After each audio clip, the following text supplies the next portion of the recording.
Hola, muy buenos días. Bienvenidos a todos nuestros socios, amigos, colegas de la Academia Mexicana de Impacto Ambiental. Es un placer poder reiniciar actividades este año ya formalmente. Esta es la primera charla del año 2024. Para ello, hoy tenemos un invitado de primer nivel, el licenciado Gustavo Alanís. Ahorita Olga nos hará favor de leer una síntesis curricular, pero pues es ampliamente conocido en el medio y tuvo la oportunidad de asistir a la COP28. Entonces traemos información de primera mano sobre los acuerdos allí logrados y las perspectivas que tenemos para México, ¿no? Entonces, bueno, pues bienvenidos sean todos. Gracias, muchas gracias. Gracias, Olga, gracias, Carlos, y gracias a la academia y a todos sus integrantes. Gracias, Héctor, por haberme invitado a dar esta charla y esta plática con ustedes, que por supuesto parte de la riqueza también de este encuentro es que podamos intercambiar algunas ideas, algunos puntos de vista, algunas sugerencias y recomendaciones que puedan venir hacia adelante. Obviamente vamos ya hacia la COP29 y el año que entra la 30 en Brasil.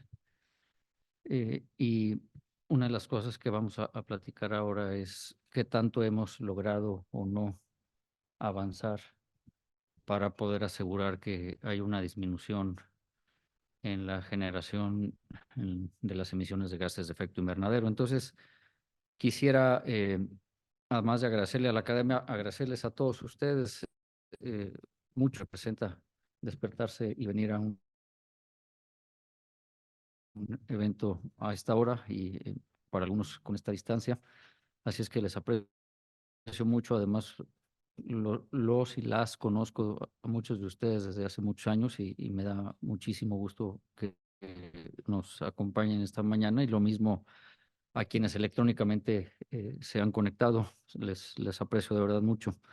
Quisiera empezar brevemente hablando de la COP27, que fue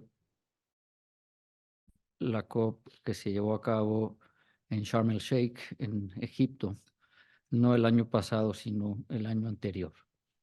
Y voy a referir brevemente la COP27 para de ahí pasar a la COP28, con varios aspectos que vale la pena resaltar. Uno primero es el tema del llamado a la urgencia a atender el tema de lo que llaman muchos la emergencia climática, ¿no? No es un llamado único y aislado de sociedad civil o de algunos gobiernos o de algunos activistas, sino que es un llamado, diría yo, bastante unánime a nivel de organismos internacionales, digamos la ONU, secretario general Antonio Guterres, ¿no?, que ha estado muy activo haciendo un llamado a la comunidad internacional para efectos de que realmente se ponga el dinero y las acciones sobre la mesa para poder atender esta situación. Eh, la propia ONU ha dicho, estamos perdiendo la batalla, ¿no?,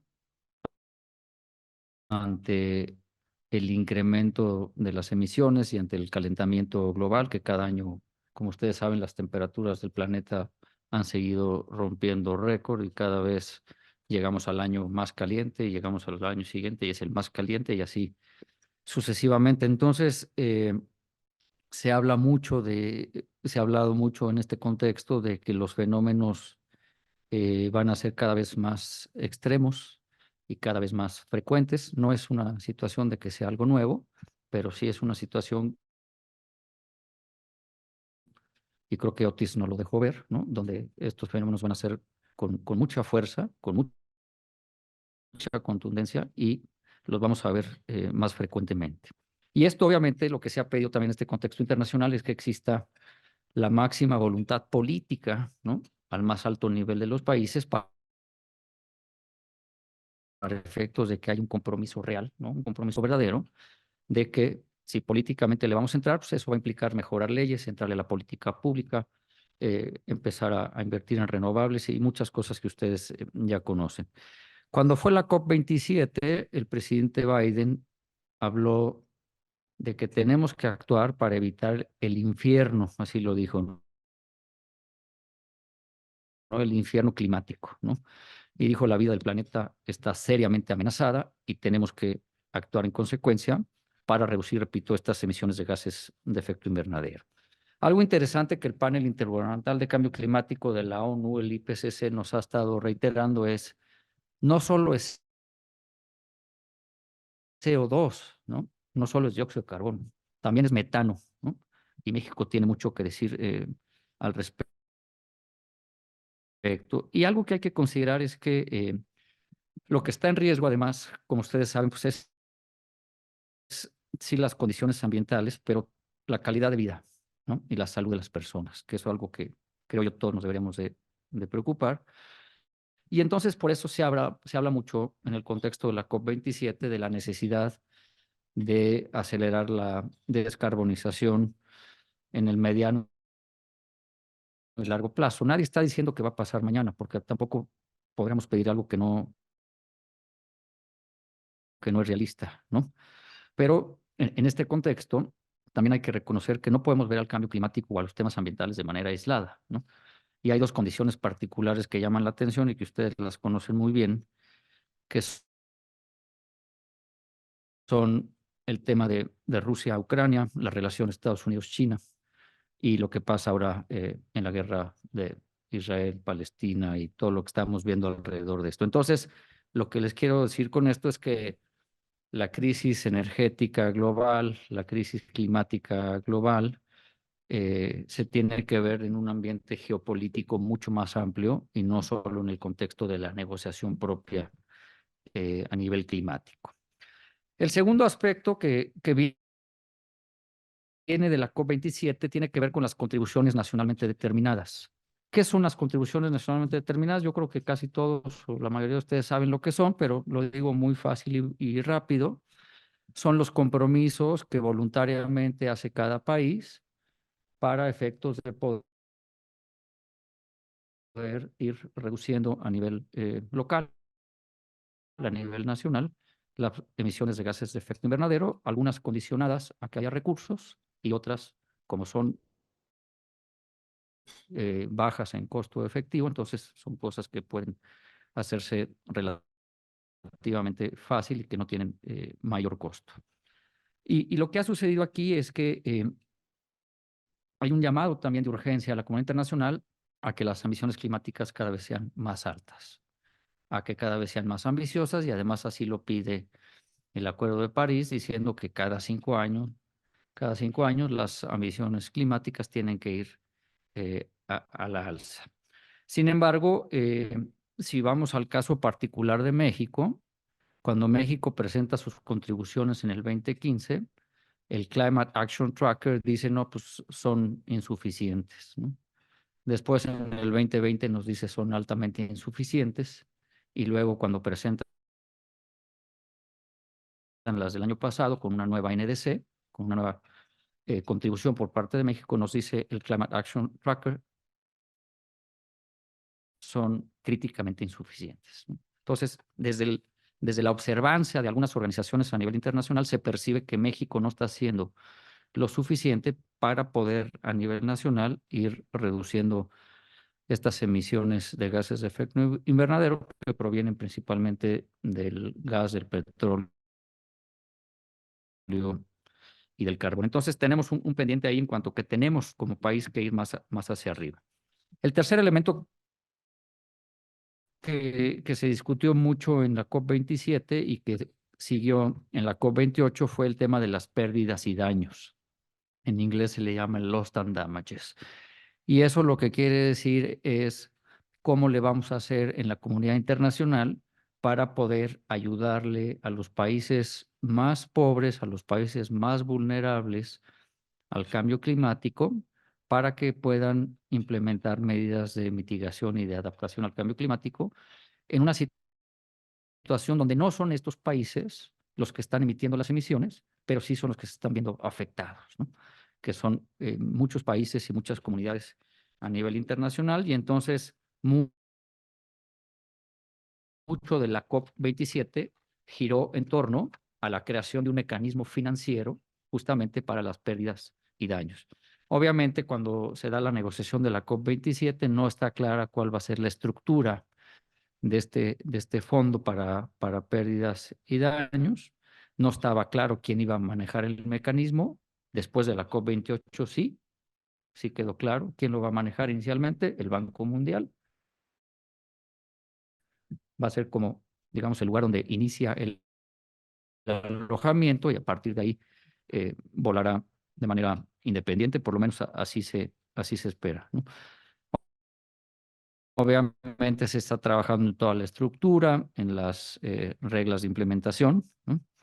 Y obviamente esto es algo que es muy importante porque si no hay dinero, si no hay recursos, va a ser muy difícil, particularmente para esos países, poder, repito, implementar medidas de adaptación principalmente al tema climático. Y pues hemos visto comunidades en muchas partes del mundo, incluido México, como es en el caso de Tabasco, donde hay comunidades que ya no pueden estar en el lugar donde originalmente residen porque simple y sencillamente el nivel del mar ya los alcanzó y han tenido que salir de ahí.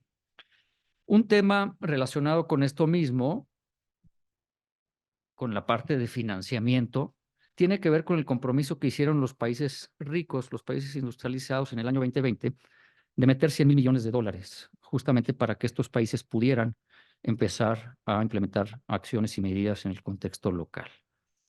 Esos 100 mil millones de dólares comprometidos, que iban a ser anuales, al día de hoy, lo único que han puesto sobre la mesa los países son 700 millones de dólares, ¿no? Entonces, si comparamos los 100 mil millones que iba a haber anualmente versus los 700 millones que hay hoy sobre la mesa, estamos hablando de muy poquito dinero, ¿no? En comparación con lo que tenemos que hacer. Y ahorita les voy a dar unos datos que ha dicho el propio subsecretario de Hacienda en México. Y lo que les quiero decir con eso es que incluso esos 100 mil millones de dólares ni siquiera alcanzarían para intentar darle frente de manera efectiva al fenómeno del cambio climático. Entonces, hay una gran duda en la comunidad internacional donde se cuestiona que si ni siquiera los 100 mil millones de dólares los han puesto sobre la mesa, ¿cómo vamos a poder asegurar que también va a haber fondos o dinero, recursos para el fondo de pérdidas y daños, ¿no? Que es una de las grandes logros de las últimas dos COPs, ¿no? Ahora, entrando al caso particular de México y también relacionado con la COP27, y aquí lo voy a ir ligando con la COP28, pues varias cosas que decir. La primera es que México es, dependiendo quién lo mida y dónde lo leamos, pero México es el país número 12 aproximadamente, con 1.6, 1.8 del total de las emisiones globales, ¿no? Es decir, México emite el 1.8% aproximadamente del total. Entonces, depende de quién lo vea y cómo lo quiera decir o cómo lo quiera interpretar, pero para unos somos un emisor bajito y para otros somos uno de los principales emisores del mundo, ¿no? ¿Por qué? Porque somos el 12 o el 14. Estamos hablando de 195 países. Bueno, pues si estar en el 12, pues estamos en un nivel posiblemente alto en relación con lo que se emite a nivel global, ¿no? Obviamente a la COP 27 no fue el presidente de México. México no tuvo un pabellón, como tampoco lo tuvo en la 28. Y, por ejemplo, países como Panamá o Venezuela sí tuvieron pabellones y tuvieron presencia, ¿no? Comentaba yo hace un momento que el presidente Lula, en la COP reciente, llevó a 2,000 personas, ¿no? O sea, fue realmente impactante la cantidad de integrantes de la delegación de Brasil, ¿no? Y obviamente, pues la delegación de México era una delegación que no pasaba de 10 personas, ¿no? Entonces, sí se nota incluso a ese nivel, las prioridades en cuanto al tema de cambio climático, ¿no? El año pasado, en la COP, alrededor de la COP27, México presentó una nueva contribución nacionalmente determinada. ¿Por qué? Porque hubo un litigio eh, que se interpuso en contra de la NDC o de la contribución nacionalmente determinada anterior, y entonces el gobierno de México decidió sacar una contribución nacionalmente determinada nueva. Dentro de las cosas que México propuso, les voy a decir algunas, no les puedo dar toda la lista porque es amplia, pero les voy a dar algunas de las cosas que vale la pena resaltar. Por ejemplo, México propuso pasar del 22% al 35% en la reducción de emisiones de gases de efecto invernadero, lo cual generó en su momento mucha duda porque estando ya en la COP 27, México tenía no sé si el mandato, pero había ya un acuerdo en cuanto México iba a reducir, iba a pasar del 22 al 30 en reducción y de repente pasó de un día para otro al 35. Entonces nadie entendió por qué, ni en base a qué, ni cómo estaba eso plenamente justificado, pero así fue. Obviamente hubo mucha negociación entre el canciller Ebrard y John Kerry, que es el enviado especial de Estados Unidos para el clima, quien ha estado empujando mucho a México en estos temas. Entonces, el primer tema fue ese. El segundo, que se iban a generar 105 gigawatts de energía limpia, que se va a capturar el 98% del gas metano de las instalaciones de Pemex, ¿no? Hablando de metano, que les refería yo hace un momento. Y aquí vale la pena una pregunta en cuanto al tema de metano, y hay que preguntarse si los informes que se presentan, que se reportan, son lo que dicen o realmente es otro número. ¿Por qué lo digo? Porque el mismo Climate Action Tracker dice que esas emisiones de metano son 10 veces más de lo que se reporta, ¿no? Entonces, tiene que haber mucha certeza en los datos y en la información que se maneja. También se habló, por ejemplo, de que se iban a crear más áreas naturales protegidas. Ustedes lo vieron hace 2 o 3 semanas, salió en el Diario Oficial de la Federación una serie de declaratorias, creo que son 20 las que salieron, lo cual, como dije yo en un artículo que escribí para el Universal hace unos días, dije, nadie se puede oponer, ¿no?, a que haya nuevas áreas naturales protegidas. Pero así como dices que vas a tener más áreas, ¿por qué no acompañas eso con los recursos que se requieren para poder cuidarlas y protegerlas adecuadamente? El dinero de la CONAMP se ha reducido su presupuesto en un 40%, en la Profepa posiblemente en un 60%. Entonces, tengamos declaratorias, pero si en la práctica no las vamos a poder cuidar, si no las vamos a poder conservar, ¿no? Si no va a haber personal, ¿no? Si no van a tener material para poder actuar, si no tienen presupuesto, pues es como tener un área natural protegida de papel, pero en la práctica no va a pasar nada. Entonces, está muy bien lo de las áreas, pero repito, creo que tenemos que acompañarlas con todo aquello que necesitan para poder soportarse y cuidarse adecuadamente. Y lo mismo eh, con los planes de manejo, ¿no? Es decir, como ustedes saben, la ley ambiental establece que al año de que se publican las declaratorias en el Diario Oficial de la Federación, al año siguiente se tiene que contar con el plan de manejo. Hay más de 100 áreas naturales protegidas en México que no tienen plan de manejo, ¿no? Entonces, ese es parte del cuestionamiento, ¿no? No cuestiono para nada el que haya nuevas áreas, sino todo lo que hay atrás de las mismas, ¿no? También se habló de acciones de reforestación, de promover plantas de hidrógeno, promover la eficiencia energética, la electromovilidad. Se habló también, por ejemplo, de la planta solar en Sonora, de promover una economía oceánica sostenible, tener un plan de género y cambio climático, etcétera. Entonces, eso es parte de la nueva contribución nacionalmente determinada de México. Todo esto, dice el gobierno, basado en tres ejes, ¿no? Que son soluciones basadas en la naturaleza, transporte bajo en carbono y regulación y fomento industrial. Entonces, todo esto, si lo vemos así como lo acabo yo de decir, pues se entendería o quisiéramos interpretar que es algo positivo para que México pudiera regresar a la senda de la reducción de las emisiones de gases de efecto invernadero. Sin embargo, creo que hay que cuestionar varias cosas, ¿no? Una primera, por ejemplo, es si la política energética de México va a cambiar, ¿no? Porque lo que hemos visto en esta administración es todo lo contrario, ¿no? O sea, promover a Pemex, promover a la CFE, promover el uso del carbón, refinerías, combustóleo, todo eso relegando al último lugar a las energías renovables, ¿no?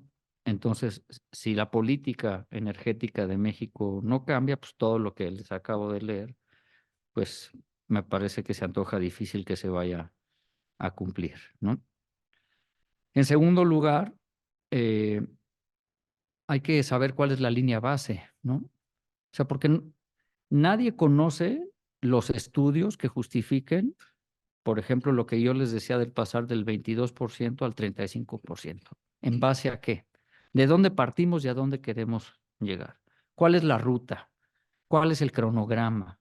No lo conocemos y se ha estado insistiendo al gobierno en esta información y al día de hoy no lo conocemos. Y algo que también tienen que evitar los países, incluido México, es el greenwashing. ¿Y por qué lo digo? Porque cuando se propone la contribución nacionalmente determinada el año pasado, en el contexto de la COP27, México propuso al Tren Maya y a Sembrando Vida como medidas de mitigación climática, ¿no? Y yo digo que eso es greenwashing eh, por dos razones. La primera es porque en el 2020, de acuerdo con datos del World Resources Institute, que con gusto se los puedo compartir, Sembrando Vida deforestó alrededor de 80,000 hectáreas, nada más en el 2020. Y segundo, el Tren Maya, pues, ¿qué les puedo decir? Ustedes han visto las escenas, ¿no? Las cifras más conservadoras hablan de 6 millones de árboles, las más extremas hablan de 10 millones de árboles perdidos, ¿no? Entonces, ¿cómo podemos decir que el tren o que Sembrando Vida puedan ser medidas eh, de, de, ¿cómo le, de mitigación climática, exactamente? Entonces, eso se cuestiona muchísimo y ahí se los dejo para que ahorita lo podamos platicar. Entonces, tenemos que tener la información certera, ¿no? La información basada en ciencia, información basada en datos técnicos y, por supuesto, con todo el fundamento y el sustento legal, ¿no? Tampoco conocemos, por ejemplo, cuál es el Plan Nacional de Implementación de todo esto, ¿no? Como decía yo, cuál es la hoja de ruta que se va a seguir, ¿no? Eh, es claro que las emisiones de metano han ido a la alza. Y no solo son las emisiones en sí mismo, sino cuáles son las implicaciones que esto tiene, por ejemplo, para las comunidades que están cerquita de las instalaciones de Pemex, ¿no? Porque pues, hay serios daños a la salud de las personas y es un tema que considero no se está atendiendo, ¿no? Otro tema negativo para México, como ustedes saben, es que desapareció el Fondo de Cambio Climático, ¿no? Desapareció el Fonden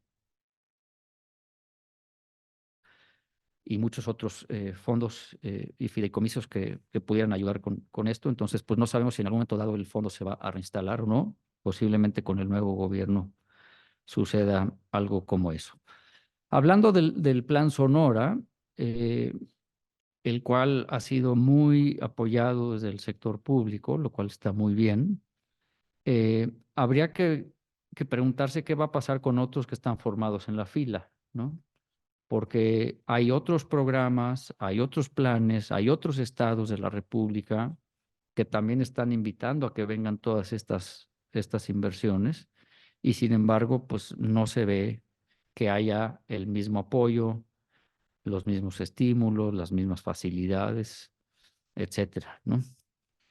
También hay que ver si se va a operar eh, desde el Sistema Nacional de Cambio Climático, si va a operar el Consejo de Cambio Climático, que está completamente inoperante, ausente.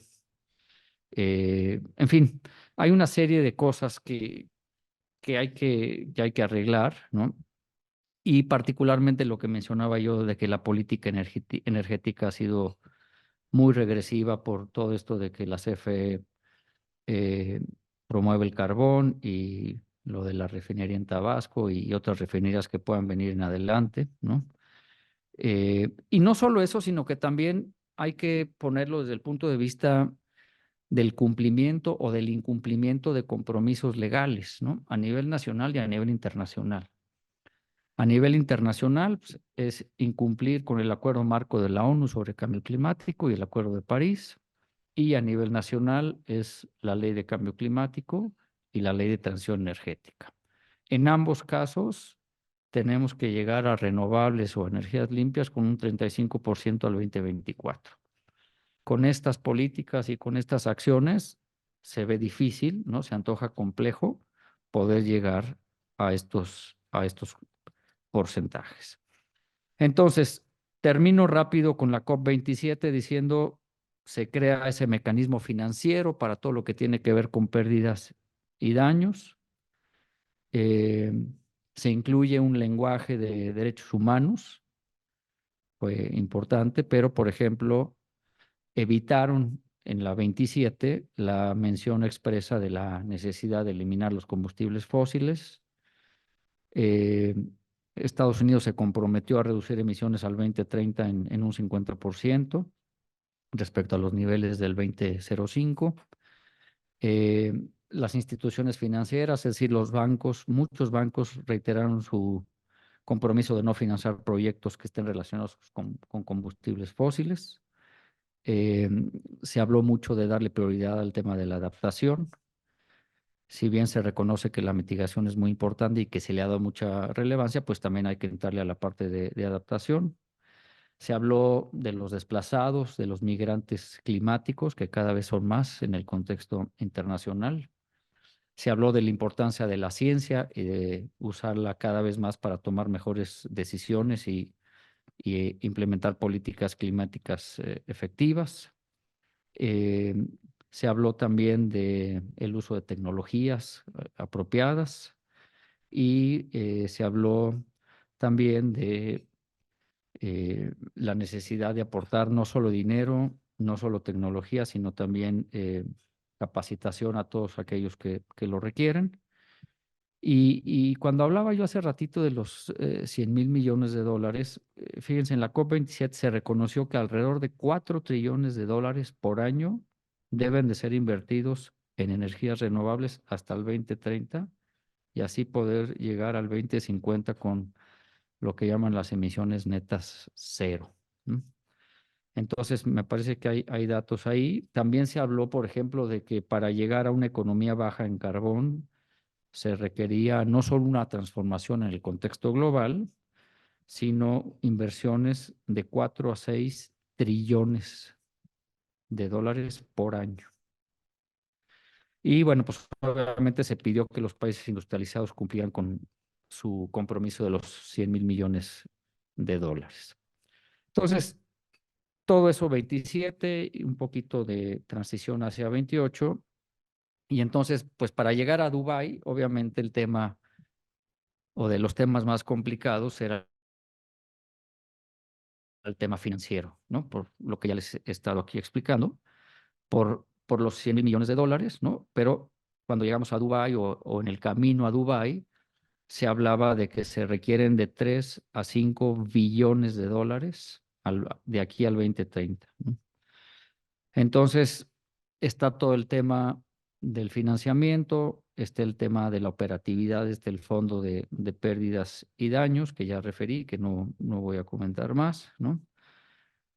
Obviamente, en el contexto nacional, pues se hablaba de que el cambio climático, por supuesto que es una amenaza para México, porque tenemos una alta vulnerabilidad a nivel de la gente, a nivel del ambiente, a nivel de la economía, ¿no? Y a nivel de distintos sectores que se están viendo o que se van a ver afectados por el cambio climático, ¿no? Y entonces, mucho del cuestionamiento era cómo le vamos a hacer frente al cambio climático cuando tenemos no solo cuestiones económicas que atender, sino también cuestiones de salud, haciendo referencia particularmente al tema de COVID, ¿no? Que también pues jaló muchos reflectores y jaló muchos recursos de la comunidad internacional para poder atender el tema de- del COVID-19, ¿no? Eh, y también, pues en el contexto nacional hay que decir que México sigue dependiendo mucho, ¿no? En sus ingresos de la parte petrolera, ¿no? Y a lo mejor eso de alguna manera explica por qué este gobierno ha impulsado el rescate de empresas como Petróleos Mexicanos. La segunda cosa relacionada con Dubái es que se cuestionó mucho el por qué hacerla en los Emiratos Árabes Unidos, ¿no? Siendo un país altamente petrolero, donde la economía depende en un 35-40% del petróleo, ¿no? Y que han pedido abiertamente más inversiones en el sector de hidrocarburos para poder satisfacer así la demanda mundial, ¿no? Entonces, se habló mucho de un conflicto de interés, ¿no? En el sentido de que es un país altamente petrolero, pero lo que queremos en la comunidad internacional es ir hacia el otro lado. También se habló en el camino a Dubái y en Dubái sobre los compromisos concretos de los países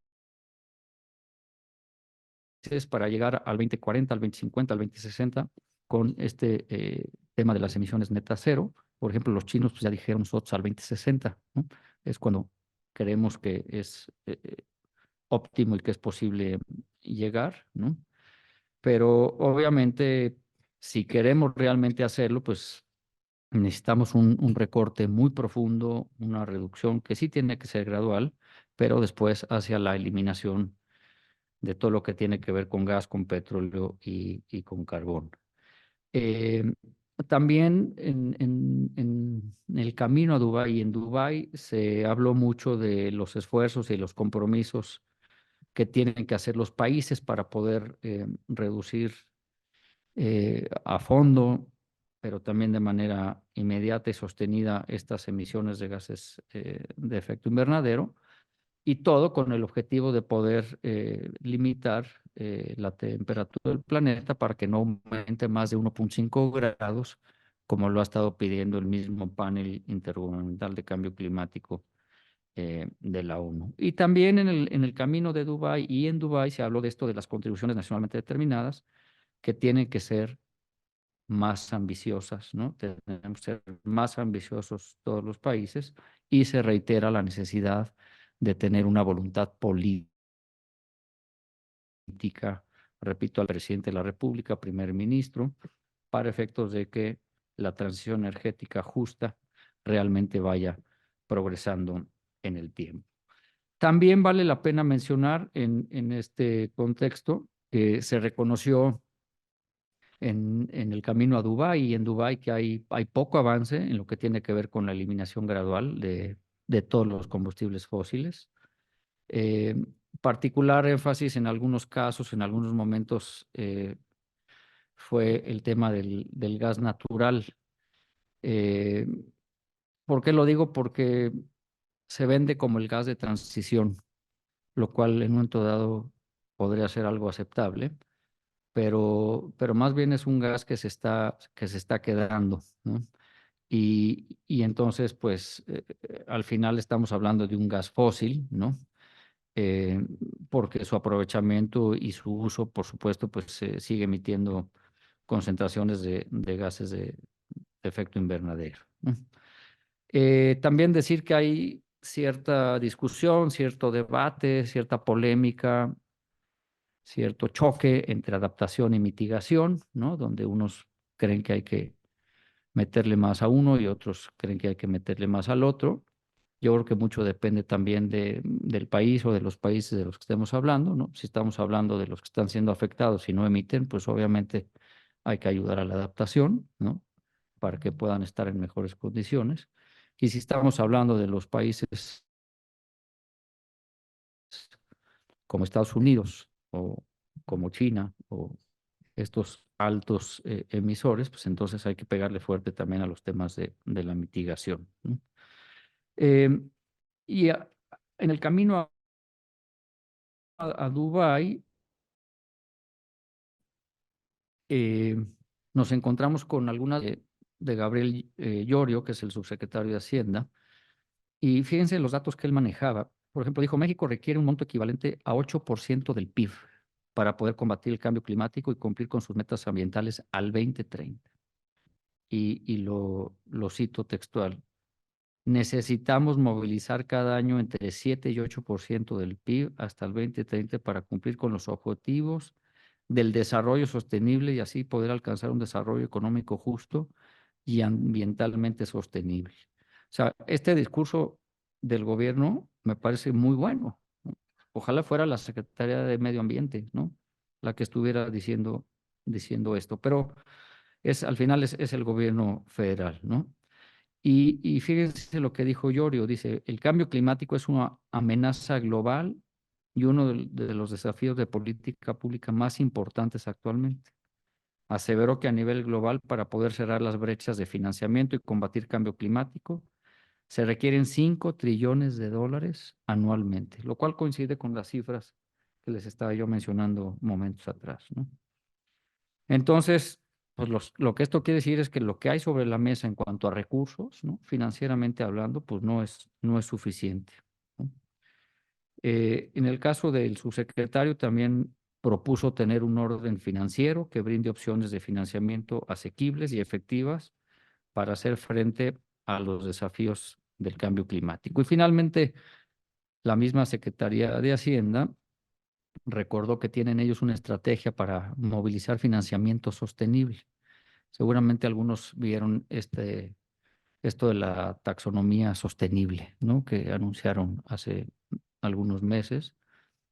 Y ellos lo ven como algo que implica asegurar que cada proyecto alineado con las metas nacionales, eh, que cada proyecto se alinee con las metas nacionales de desarrollo sostenible, ¿no? De combate al cambio climático y de conservación de la biodiversidad. Y si es el caso, se les va a facilitar encontrar una fuente de financiamiento, ya sea pública o sea privada, ¿no? Esto estamos hablando de mediados del año pasado, entonces estábamos justo en el camino hacia Dubái, ¿no? Y entonces, entrando ya de lleno a lo que, a 3 o 4 temas que yo considero son los más relevantes de Dubái, porque por supuesto que hay muchos más, ¿no? Pero el primero que fue interesante es que hubo una discusión que le llamaron si va a haber o si iba a haber un phase out, es decir, una eliminación, o un phase down, que, que es una disminución, ¿no? En cuanto al uso de los combustibles fósiles. Al final del día, y déjenme decirles, cuando estaba esta discusión en plena COP 28 sobre si phase out o phase down, México se pronunció. Y México dijo, nosotros estamos por el phase down. ¿Por qué? Porque dependemos todavía mucho del petróleo, del gas y del carbón para que nuestra economía se siga moviendo. Al final del día, la declaración final de Dubái eh, estableció un compromiso de los países para lo que llaman ellos transitar de manera justa y equitativa en un sentido opuesto al uso de los combustibles fósiles. Y para muchos fue un festejo, fue una celebración, diciendo este es el principio del fin de los combustibles fósiles. La frase que se utilizó en inglés es el transitioning away, ¿no? Entonces, esto lo que quiere decir es que se supone, ¿no? Aquí oigo algunas risas de incredulidad, pero se supone que estamos iniciando, ¿no? Una transición para dejar atrás los combustibles fósiles, ¿no? Esto, pues obviamente, diría yo, son buenas intenciones, ¿no? No es legalmente vinculante para los estados, pero supone, además, como ya he dicho en varias ocasiones, tener voluntad política para poder hacerlo. eh, y si no, pues va a ser puro rollo, ¿no? Como decían allá los jóvenes en la COP, decían no more bla, bla, bla, ¿no? Y tienen razón, ¿no? O sea, es puro discursos o puras palabras, pero no hay acciones concretas, ¿no? Y si vamos a hacer esto, pues lo tenemos que hacer en base a la ciencia, ¿no? También hubo una polémica ahí en la COP, porque el presidente de la COP en un momento dado dijo que no había base científica, ¿no? Que realmente demostrara que teníamos que hacer un phase out de los combustibles fósiles. Después se retractó y hubo todo un problema al respecto, pero se rescató el tema de la importancia de hacer todo basado en la ciencia, ¿no? Entonces, si vamos a hacer este transitioning away que propone la COP28, pues entonces eso implica, como ustedes ya lo escucharon varias veces, ¿no? El hacer inversiones millonarias y poder cumplir realmente con esta reducción de emisiones de gases de efecto invernadero, ¿no? Entonces, ¿cómo vamos a poder asegurar que esos recursos realmente van a fluir, ¿no? Y que van a llegar a donde tienen que llegar y no se van a quedar tampoco en los intermediarios, ¿no? O en los que manejan o en los que administran, cuando en realidad el dinero se tiene que utilizar para la reducción de las emisiones de gases de efecto invernadero. También, como les dije en la COP27, y por eso quise hacer la liga de la 27 con la 28, porque en la COP27 se anunció la creación del Fondo de Pérdidas y Daños. Aquí, en la COP28, ya se hace el lanzamiento formal, ¿no? Ahora sí ya los países se ponen de acuerdo en lanzar formal el mecanismo de pérdidas y daños, como les dije, el cual busca ayudar a los países que más sufren por el calentamiento global y por el cambio climático y que no son ellos necesariamente los que lo están causando. Entonces, además de que esto requiere de recursos, pues también va a implicar, como dije, para México, pues un plan, ¿no? ¿Cuál es el plan de acción? ¿Cuál es la ruta? ¿Cuál es el cronograma? ¿Cómo lo vamos a ir haciendo en el tiempo? Y también implica que los países sean, reitero, más ambiciosos con sus contribuciones nacionalmente determinadas si realmente queremos que la temperatura del planeta no aumente más de 1.5 grados, reitero, como lo ha dicho el IPCC. Y un tema que tenemos que poner sobre la mesa aquí es el de uno de los principios del derecho ambiental internacional que Diana conoce muy bien y que lo hemos usado muchas veces en nuestros cursos y en nuestras conferencias, y que es el de las responsabilidades comunes pero diferenciadas, ¿no? Porque aquí al final del día, eh, tanto los gringos que emiten, no sé, el 25%, ¿no? de las emisiones totales globales, o los chinos que emiten el 20 o el 23, ¿no? Pues ellos van a tener que hacer más porque porcentualmente hablando son los que más emiten. Pero eso no quiere decir que México, como emite poquito, el 1.8, como les dije, entonces no tiene que hacer nada, ¿no? Todos tendremos que hacer proporcionalmente en función de lo que contribuimos con el problema. Pero lo que pasa muchas veces es que los países no quieren hacer nada, ¿no? Aunque son emisores de gases de efecto invernadero. Entonces, reconociendo que los ricos, los industrializados y los que más emiten son los que más tienen que hacer, no podemos tampoco quitarle la responsabilidad a los otros, que tendrán que hacer menos, pero tendrán que hacer, ¿no? Y entonces, en función de eso, habría que ver cada país, ¿no? ¿Qué es lo que tiene que hacer para efectos de todos juntos poder ir reduciendo las emisiones de gases de efecto invernadero? Y esto es algo que, por supuesto, también mucho en Dubái, ¿no? Diciendo, países ricos asuman su responsabilidad y los que menos emitimos haremos lo que nos corresponda, ¿no? También decirles, en el marco de Dubái, que además de que se da el Transition in a Way, ¿no? También hay se firma o se adhieren los países a un compromiso, a un pacto que tiene que ver con triplicar renovables y duplicar eficiencia energética al 2030, algo que México suscribió estando en la COP, ¿no? Lo cual está muy bien. Lo único, como cuestioné momentos atrás, es nos falta saber cómo se va a hacer, ¿no? Con qué recursos, con qué plan, con qué acciones, con qué política, ¿no? Porque, reitero, pues la administración actual ha hecho justamente todo lo contrario, ¿no? Y entonces, por ejemplo, en el caso de México, pues esto implicaría congruencia con el uso del presupuesto. Si ustedes ven el anexo 16 del presupuesto de egresos de la Federación para este año, ese anexo es sobre cambio climático, pero hay dinero para la CFE, que está promoviendo, como dije, el uso del carbón, y no solo para eso, y también para gasoductos, y también hay dinero para el Tren Maya, ¿no? Entonces, ¿dónde está la congruencia, ¿no? ¿Dónde están las prioridades, ¿no?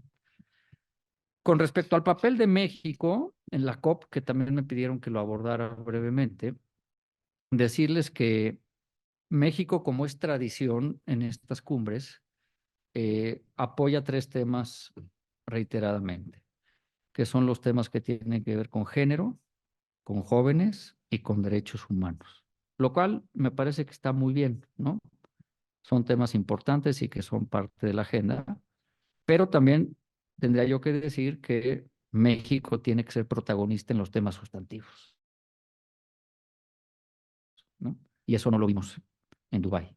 Vimos a Chile, vimos a Brasil, a Colombia, a sus ministros muy posicionados en un foro, en un panel, en una mesa de discusión, en todos lados. México no es protagonista hoy en las cumbres climáticas y perdimos el liderazgo climático que en algún momento tuvimos. Entonces, creo yo que para efectos de la implementación de la NDC de México, de la contribución nacionalmente determinada, repito, hay que tener ese plan, hay que tener esa hoja de ruta para esa eliminación gradual del petróleo, del gas, del carbón y del combustóleo que increíblemente se ha promovido en esta administración. Y obviamente, pues eso requiere, además de la voluntad que ya referí, pues las inversiones. Pero además inversiones que tengan criterios claros de asignación y de ejecución de los recursos, que haya transparencia de cómo se está utilizando el dinero. Y obviamente, pues nuestras contribuciones tendrán que ser más ambiciosas. En el año 2030 los países van a presentar nuevas contribuciones nacionalmente determinadas. Vamos a ver cómo llega México a eso, ¿no? Eh, Se esperaba que México fuera a Dubái a decir 2060 es el año de las emisiones netas cero, pero no lo hizo, no hizo el anuncio. Lo han mencionado por ahí, pero nada público, nada oficial, pero pareciera que es el año que desde el gobierno se está viendo como el año realista. Y obviamente hubo otros temas como desarrollo y transferencia tecnológica, creación de capacidades. Hubo un día completo en la COP que se dedicó a salud y cambio climático, lo cual me parece que es fundamental, ¿no? Porque por supuesto que está íntimamente relacionado. Se hablaba, por ejemplo, de casos de malformaciones en los niños al nacer, enfermedades respiratorias, ¿no?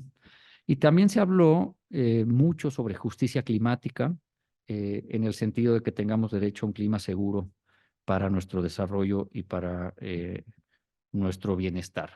Y algo que me pareció interesante, y con esto termino, es que al final se decía, bueno, no polaricemos, no politicemos, no lo veamos desde el punto de vista ideológico, ¿no? es un llamado, decían, ¿no? Esto es un llamado de la naturaleza y tenemos que atenderlo, ¿no? Entonces, con esto quisiera cerrar y agradecerles nuevamente. Por supuesto que parte de la riqueza de esta sesión es el intercambio y los puntos de vista con ustedes. También seguramente tienen su posición, su punto de vista al respecto. Y quisiera agradecerles nuevamente a la academia y a todos sus miembros y a todos ustedes que están aquí. Gracias por haber venido, gracias a quienes están conectados y gracias, Carlos, por la oportunidad y por la invitación. Muchas gracias.